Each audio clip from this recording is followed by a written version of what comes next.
ఆ తల్లిదండ్రులు 2 ఏళ్లుగా తమ కూతుర్ను చూడలేదు. కానీ ఒక్కసారిగా అల్లుడు ఫోన్ చేసి మీ కూతురు మెట్ల మీద నుంచి పడిపోయిందని ఆసుపత్రిలో చేర్పించామని చెప్పడంతో పరుగు పరుగున వెళ్లారు. తీరా అక్కడికి వెళ్లి కూతుర్ను చూడగానే ఎముకల గూడులా మారి విగత జీవిగా పడున్న ఆమెను చూసి ఒక్కసారిగా షాక్కు గురయ్యారు. అల్లుడే మా బిడ్డకు తిండి పెట్టకుండా హింసించి హత్య చేశాడని ఆరోపిస్తూ వారు పోలీసులకు ఫిర్యాదు చేశారు. ఈ ఘటన భద్రాద్రి కొత్తగూడెం జిల్లా అశ్వారావుపేటలో చోటు చేసుకుంది.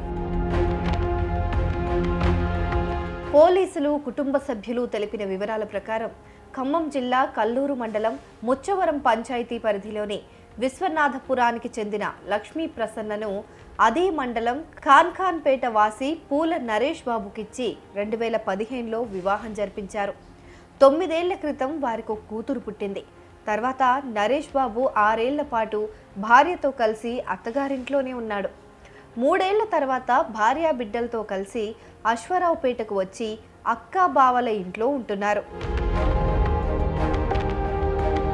శనివారం నరేష్ బాబు అత్తామామలకు ఫోన్ చేసి లక్ష్మీ ప్రసన్న ఇంట్లో మెట్లపై నుంచి కింద పట్టడంతో గాయాలయ్యాయని దగ్గరలోని రాజమహేంద్రవరం ఆసుపత్రిలో చేర్పించామని చెప్పారు. దీంతో వారు ఆసుపత్రికి వెళ్లి చూశారు. అప్పటికే లక్ష్మీ ప్రసన్న మృతి చెంది ఉంది. ఎముకల గూడులా మారిన ఆమెను చూసి తల్లిదండ్రులే కాసేపు గుర్తుపట్టలేకపోయారు. శరీరమంతా కొత్త గాయాలు, మానిన గాయాల గుర్తులు ఉండటం చూసి తల్లడిల్లిపోయారు. లక్ష్మీ ప్రసన్నను అదనపు కట్నం కోసం నరేష్ బాబు, అతని తల్లి విజయలక్ష్మి, అక్క దాసరి భూలక్ష్మి, బావ శ్రీనివాసరావు హింసించేవారని ఆరోపించారు. మృతురాలి తండ్రి ఇచ్చిన ఫిర్యాదు మేరకు అనుమానాస్పద మృతి కింద కేసు నమోదు చేశారు.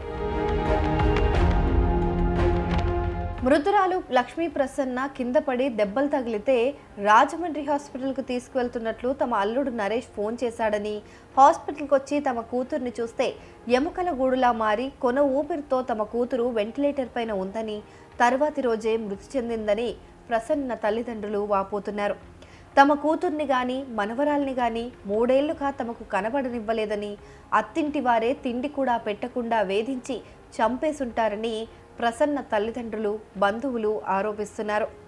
తమ కూతురు మృతిపైన అనుమానాలున్నాయని ప్రసన్న తల్లిదండ్రులు ఆరోపిస్తున్నారు. పూల ప్రసన్న మా కూతురు అండి. మా పిల్లలు వెళ్ళారండి చూడటానికి అమెరికా నుంచి వచ్చి. కనీసం వాళ్ళు గేట్ ఓపెన్ చేయకుండా ఇంట్లోకి రానియకుండా ఒక 2-3 గంటలు వెయిట్ చేయించాక ఉండి వెళ్ళారండి. వెళ్తే తను డోర్ కట్టన్ సాట్ నుంచి అసలు బయటికి రానివ్వకుండా మాట్లాడకుండా చేసి తనని చాలా హింస పెట్టారండి. ఆ అమ్మాయి చేతులన్నీ మన పిన్నిసులు కూర్చున్నట్టు అయినాయి అని మా బాబు ఇంటికి వచ్చి చాలా ఇబ్బంది పడ్డాడు, ఏడ్చిండు కూడా. అది 3 సంవత్సరాల క్రితం జరిగింది ఇది. అప్పటి నుంచి ఆ అమ్మాయిని కలవనీయటం కానీ మాట్లాడనీయటం కానీ మంచి శబ్బరి ఏం లేదు. ఏ ఫంక్షన్ అన్నా రానిలేదండి మా ఇళ్ళకి. ఏ ఫంక్షన్ అన్నా ఎప్పుడైనా గొడవ పెట్టుకోవటం, తీసుకుపోయిన కార్డు ఆ గోడల మీద పెట్టి రావటం, ఎప్పుడు పోయినా కూడా ఒక కార్డు తీసుకోవటం కానీ, ఒక మంచి కానీ చెబ్బరు కానీ ఏమైనా లేదు. ఒక పండగలని లేదు, తల్లిదండ్రులు లేదు, రావడానికి లేదని అదొకటి తీర్మానం రాంచుకోండి ఫస్టే పోలీస్ స్టేషన్ దగ్గర. అవన్నీ దగ్గర పెట్టుకొని తను అసలు ఎవడనే టచ్లో లేకుండా చేసిండు. తనకి ఇబ్బంది పెట్టారు. నా డౌట్ ఏంటంటే తనని ప్రాణం ఉండగానే ఎక్కడో స్టోర్ రూమ్ లాంటి దాంట్లో పడేశారు. దానికి అవన్నీ గాయాలు అందుకే అయినాయని నేను అనుకుంటాను. నేను ప్రత్యక్షం చూసా మొన్న హాస్పిటల్లో రాజమండ్రి దగ్గర. 2 వాళ్ళ అక్క బాగున్నారు.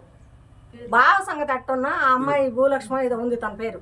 తనది పాత్ర మాత్రం కంప్లీట్గా ఉందని మేము అనుకుంటాం. తన పిల్లని కూడా తనకు దూరం చేశారు. ఓవైపు అత్తింటి వారే వేధింపులకు గురి చేసి చంపేశారని ప్రసన్న బంధువులు, కుటుంబ సభ్యులు ఆరోపిస్తూ ఉండగా, మరోవైపు లక్ష్మీ ప్రసన్న భర్త నరేష్ మాట్లాడుతూ అత్తింటి వారితో తమకు భేదాభిప్రాయాలు ఉన్నమాట వాస్తవమే అయినప్పటికీ మా భార్యాభర్తల వైవాహిక జీవితంలో మాకంటూ ఎలాంటి మనస్పర్ధలు లేవని, ప్రసన్నకున్న అనారోగ్య కారణాల వల్ల తను శారీరకంగా బలహీనపడిందని, తన భార్య ప్రసన్నను పుట్టింటి వారు ఎప్పుడూ పట్టించుకోలేదని, ఇప్పుడు ప్రసన్న చనిపోయిన తర్వాత వచ్చి తమ పైన నిందలు వేస్తూ బజారుకు ఈడుస్తున్నారని నరేష్ అంటున్నాడు. నా భార్య చనిపోయింది కానీ అత్తగారింటి వాళ్ళు ఏమో అన్ని నా మీదే వేస్తున్నారు. ఇవాళ నా భార్య మాట్లాడితే తనే నిజాలు చెప్పేది. గతంలో వాళ్ళు అసలు కనీసం ఏనాడు వచ్చేవాళ్ళు కాదు, పిలిచేవాళ్ళు కాదు, చూసేవాళ్ళు కాదు. ఏదో 2 సంవత్సరాలకు ఒకసారి ఎవరో పెద్ద మనిషిని అడ్డపెట్టుకొని మా మామగారు వచ్చి చూసిపోయి మళ్ళీ పెద్ద మనుషులు పంపించి వాళ్ళ పంపించి వీళ్ళ పంపించి చేసేవాడు. ఎందుకు చేసేవాడు నా భార్యకి తెలియదు, నాకు తెలియదు. ఏం జరుగుతుందో ఏంటో అసలు ఏం అర్థం కావట్లేదు. ఇవాళ తను మాట్లాడే పొజిషన్లో లేదని చెప్పేసి ఇష్టం వచ్చిన అభాండాలు, ఏది తిండి పెట్టకుండా చంపారని, కడుపు మార్చి చంపారని, హింసించారని, అయ్యని ఇయ్యని ఇష్టం వచ్చినవి అన్నీ చెబుతుంటే ఏం చేయాలో కూడా మాకు పాలు పోవట్లేదు. నన్ను నేను ఎలా నిరూపించుకోవాలా? ఇంతకుముందు పంచాయతీలు జరిగినాయి, అవి జరిగినాయి, ఈ జరిగినాయి, అన్నీ జరిగినాయి. పెద్ద మనుషులు, మా ఊరు పెద్ద మనుషులతో కూడా చెప్పింది అమ్మాయి, మా నాన్నదే తప్పు, మా నాన్న మంచోడు కాదు, మా నాన్న తప్పు అని వాళ్ళ ఊరోళ్ళతో కూడా చాలా మందితో చెప్పుంది. ఇవన్నీ మరి అసలు ఎట్లా నిరూపించుకోవాలి ఏంటి? ఆ పెద్ద మనుషులు కనుక్కున్నా తెలిసిద్ది. అసలు ఎవరు అసలు ఏం చేయాలి? నా భార్య పోయిందని బాధలో ఉండాలా నేను? నా భార్య పోయిందని ఏడవాలా?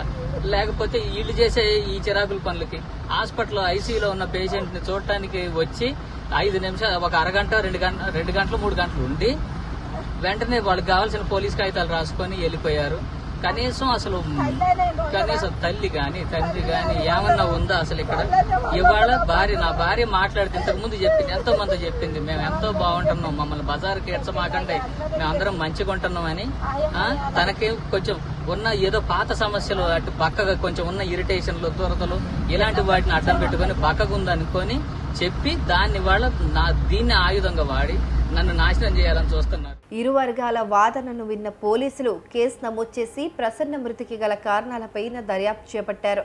నిజంగా ప్రసన్న ఎలా చనిపోయిందనే విషయం త్వరలోనే వెల్లడిస్తామని పోలీసులు తెలిపారు.